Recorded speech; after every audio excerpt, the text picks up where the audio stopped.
राष्ट्रकवि कहते हैं, जनता या आम जन के हुंकारों से, उसके उग्र रूप से, आम जन की ललकार से सामान्य भवन तो क्या, बड़े बड़े मजबूत महलों की नींव भी उखड़ जाया करती है। जनता में इतनी अधिक शक्ति निहित होती है कि उसके सांसों की तेजी से राज सत्ता के मुकुट हवाओं में उड़ गया करते हैं। మీరు నిజంగా ఒక్కసారి మీరు ఎంత నిద్రాణమైన శక్తి ఉందంటే, మీరు బయటికి వస్తే మహామహులు పెట్టుకొని ఈ దేశాన్ని విచ్ఛిన్నం చేద్దామని హైదరాబాద్ నుంచి వచ్చే 15 నిమిషాలు ఇవ్వండి, हमको 15 मिनट दीजिए, అలాంటి వాళ్ళందరికీ కూడా వాళ్ళు హైదరాబాద్ నుంచి వచ్చి, ఓల్డ్ సిటీ నుంచి వచ్చి ఇక్కడ చెప్తా ఉంటారు కథలు.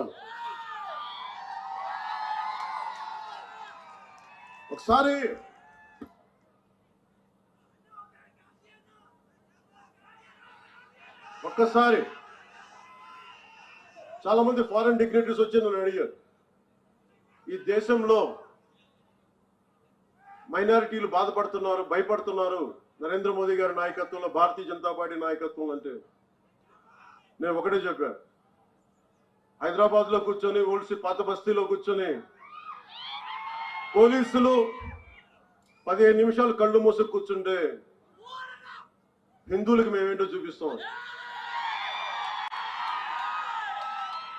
నాకెవరో చెప్పాలనిపించింది, ఇది ఛత్రపతి శివాజీ నేల, ఇది ఇలాంటి ధమ్కీలకి భయపడం.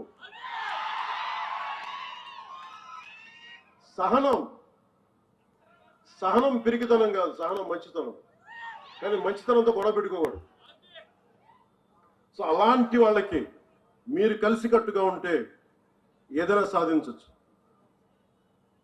इतनी हिम्मत या ऐसा दुस्साहस समय, वक्त या काल चक्र में भी नहीं है कि वो जनता का रास्ता रोक सके.